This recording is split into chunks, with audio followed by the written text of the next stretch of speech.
Hi guys, I'm Shmee, hello and welcome back to the channel where today is all about this. The Shelby GT500 from Palm Beach Dyno, the CX1100, which today here at PBIR, Palm Beach International Raceway, is going out to set some ridiculous quarter-mile times here on the drag strip. We're going to have a full look around all the modifications, 1100 horsepower drag radials, fully set up by Palm Beach Dyno for the purpose, and then we're going to see the time that it can set. We're surrounded today by some very fast cars. Brooks from Drag Times in the 765 LT, we've got Demonology with the Demon, and of course we've got this monster, which I'm going to show you all around very, very shortly. Rebuilt engine, lots of carbon fibre on the exterior, new wheels and tyres, all sorts of upgrades, modifications, new seats, stripped out rear, 1100 horsepower, and today going out on the drag to see what it can do. I'm actually really loving the carbon that this car has for the diffuser, the side skirts. It's the CX1100 package. It sounds good, 5.2 litre, supercharged V8, up to 1100 horsepower with race gas, of course, as opposed to pump gas. We'll have a full look at all of the modifications that have been made, but very much set up to be here at PBIR to see exactly what it's made of. Brooks just getting everything lined up and ready to go. Look at this. Look at those rear tyres.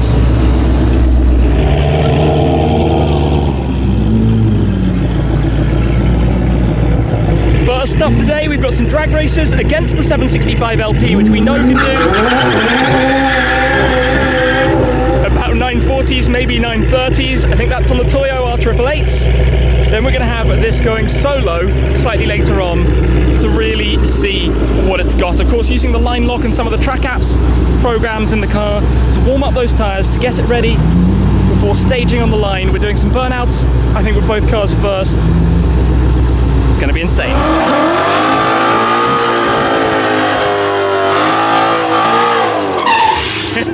The line lock to get those tyres warmed up. We know the 765 LT does about 9.4s, 9.3s, and it's running on the Toyo R888s at the moment. Very, very fast stock production supercar up against the CX1100 running here. Second run out, I think slightly detuned. Later on, it's going to be running the full 1100 on its own to set some runs. This is going to be really, really quite something. There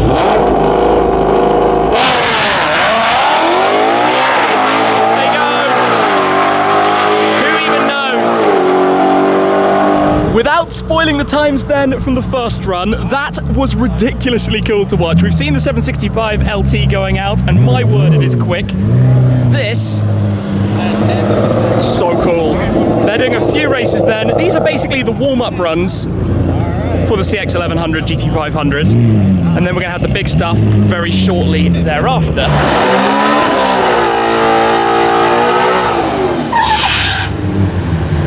Small bonus of cars being here at the drag strip to light up the tyres.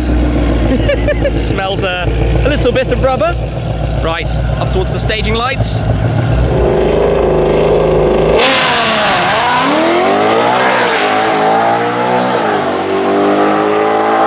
The GT500 arrives back. Have to say, it does look good. This spec, part of a package that Palm Beach Dyno are working on creating for the GT500 non-track pack, which of course gives the more aerodynamic for drag purposes rear spoiler as opposed to the taller full carbon rear spoiler, and takes away the splitter wickers on the front. In this case, having removed the rear seats, which normally would be removed by default in the track package version of the car, this is definitely going to be bad when it puts down the full runs.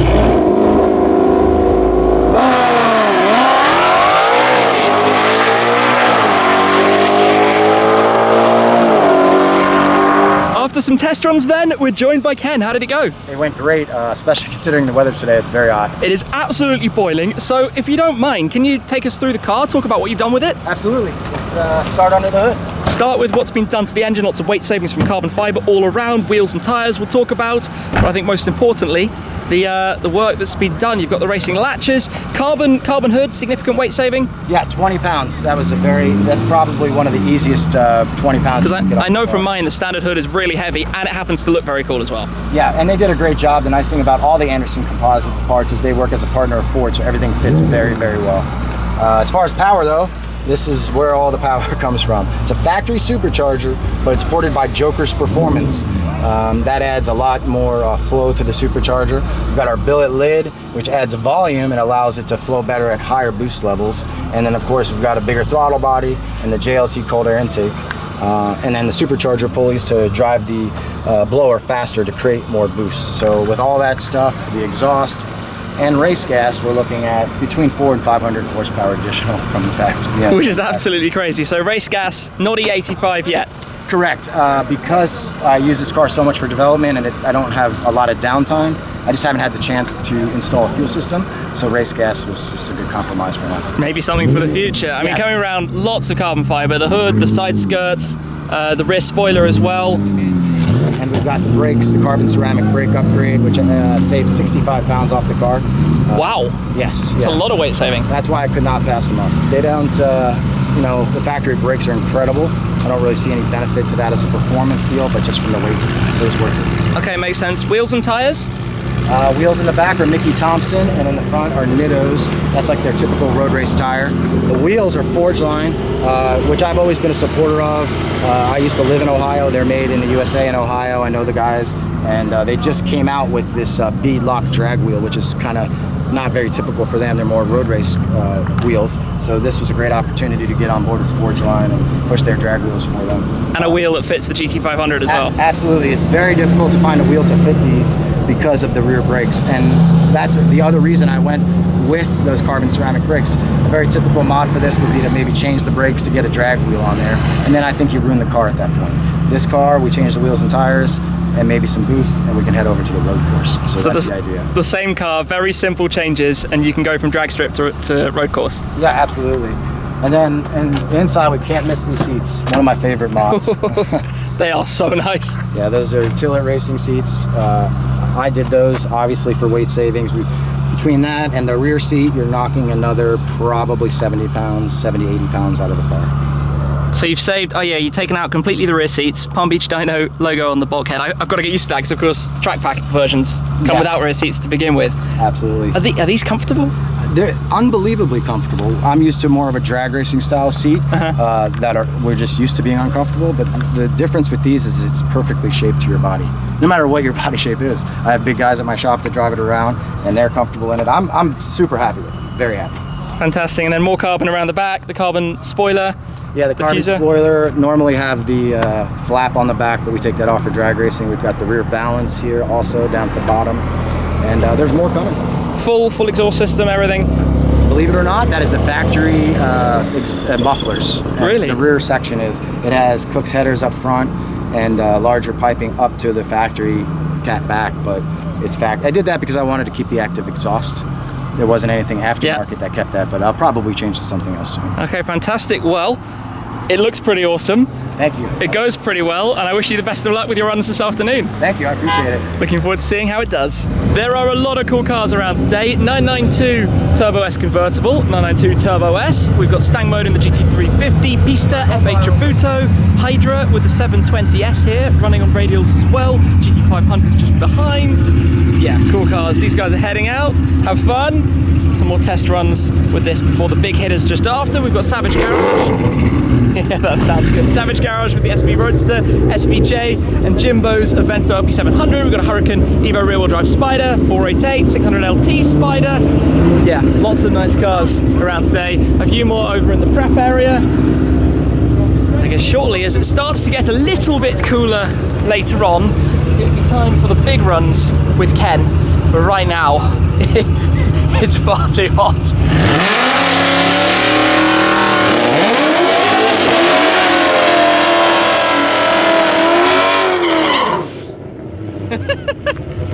Well then, that kind of did my ears in.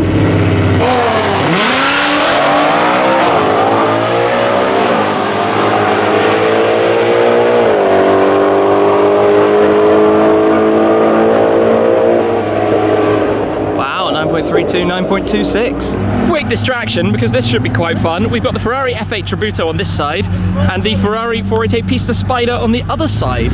So the new generation non-track version, previous iteration in track spec. Also, the Pista has downpipes and Toyos. You can hear the sticky track prep of the F8. I'm not sure where he's going, but we'll see it in a second.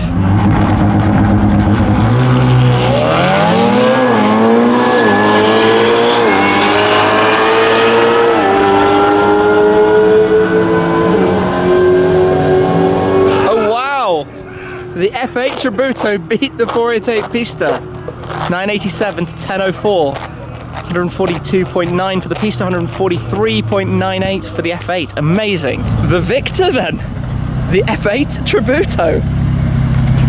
Officially, both of the cars have 3.9 litre twin turbo V8s making 720 horsepower, but clearly that was a touch faster.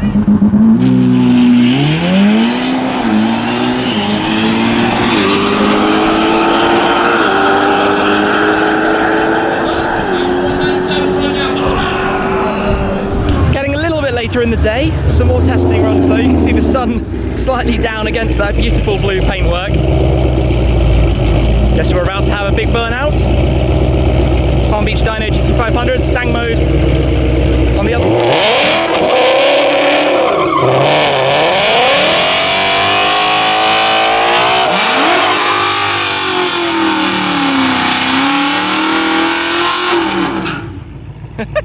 Those burnouts are just ridiculous when these cars go for it, and that sound as well. Let's head from the standard back box on the GT500, standard exhaust muffler that it comes with to begin with, the valve control system, obviously a lot of change components ahead of that in the system. Cars are staging, pre-stage, staged, staged on both sides, get ready.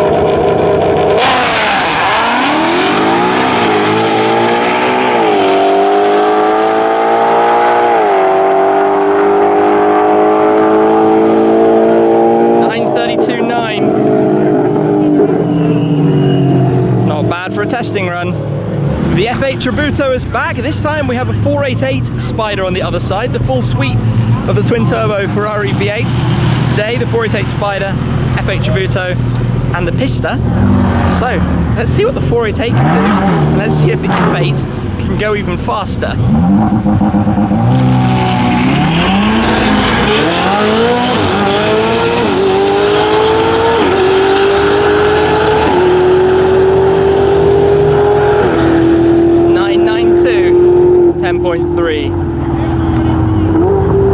These should be fast as well, the 992 turbo convertible and the AMG GT63S.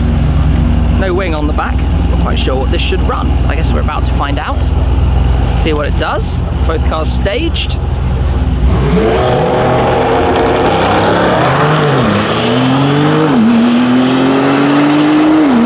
911 is off, the AMG is fast as well. 989, 1084 for a four-seater. That does sound so good each and every time the V8 starts up. Camera's going on. That means it's time for the car to go out. Of course, it's getting later in the day, but it is still ridiculously hot and humid, which does not help in these circumstances. But I suppose I'm going to see if the car can get into the very low nines. See what it does. Going for the right lane it is then. This always gets very, very loud just across the water. Then it's time to lay down some rubber. That means finger in the ear. Stand back.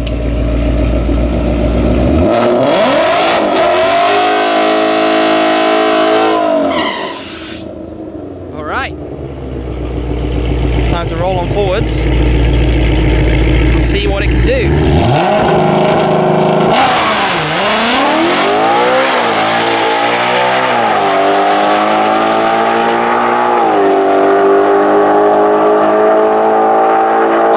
9.29, and it's the fastest it's gone today. 9.29 into the 9.2s, 154.71 miles per hour in the quarter mile. McLaren 765 LT rolling through. Give this a go.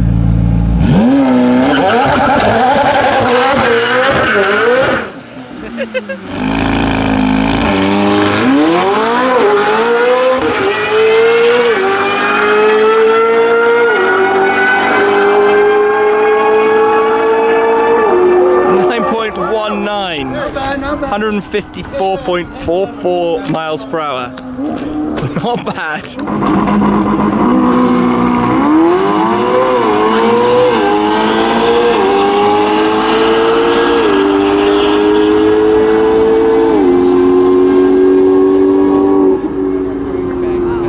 Oh, the pista ran sub 10.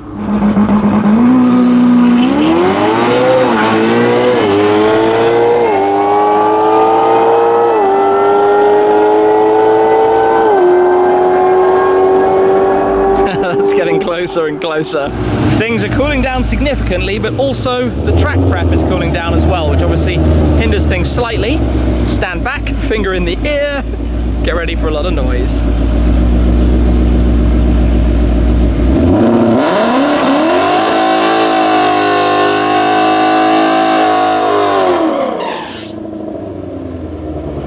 Here we go then, pre-staged, staged, and get ready for the launch.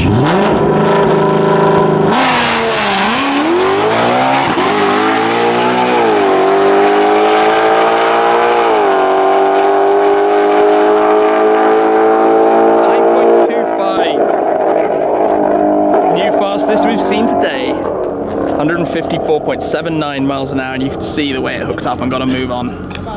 Back out and at it. Sounding gruff, sounding angry. That was a cool burnout by the 765 LT. Take a little head-to-head action to close out the day. See if this car can set an even faster ET. Although now track prep, as we get towards the end of the day, coming into play as well. Just need to cover the ears.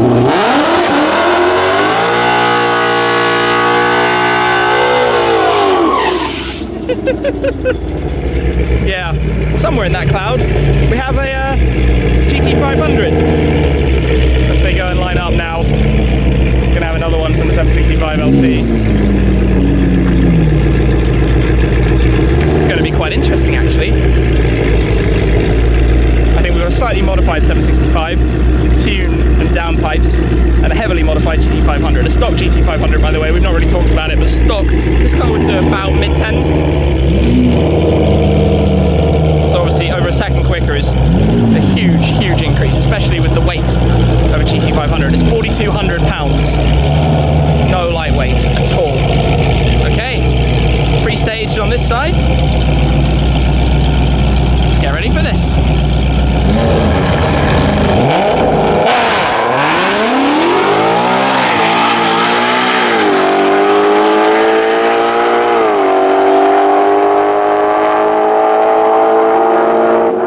765 LT has it. Although, if we'd had the previous time with the GT500, that would have been close. The day comes to an end, and the car in today's conditions did a 9:26. You have to think that with everything being absolutely ideal, this could potentially go sub 9 seconds. What you also have to consider is that it's basically matching the McLaren 765 LTs, which are $450,000 cars. That's a $70,000 car with the modifications on the top of it that you can still run on the road. Immense performance, amazing to see what this has been able to do. The CX1100 package from Palm Beach Dyno. Maybe we'll have an opportunity to see some more of this and maybe even drive it myself at some point in the future. With the modifications, shaving some weight, bumping up the power significantly, and making the GT500 ready to rock and roll out on the drag strip as we've seen it running today. The sound that it makes, the performance for a Mustang like this that can also be driven out on a road course, on a circuit for handling as well. It's pretty impressive, it has to be said. So congratulations to the guys on what they've been able to achieve with this car in better conditions than today. It has already run a 9.19, so they know that this is certainly going to be very low 9s, if not into the 8s, when everything is ideal. That's it for today though. We've seen the car, we've heard the car, and a big thanks to Ken for showing us around the car earlier on as well. That's it, I'll see you guys again very soon. Thanks for watching as always, and I'll see you then. Cheers!